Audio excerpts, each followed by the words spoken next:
அதாவது ப்ராசர் கம்மி PS7 ப்ராசரு, அது ப்ராசர் கம்மி. PS9 ப்ராசர் கூட ஸ்பீடாக இருக்கும், ரெண்டும் கூட இருக்கும்.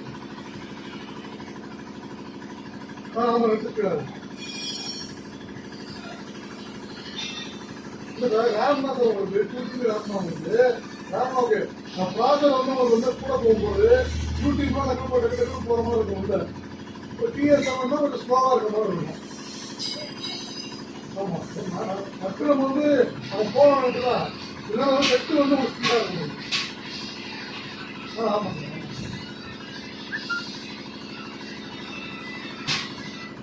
PS7 8500 sir, 8500. PS9 ஒரு நகை போடணும் 10,500.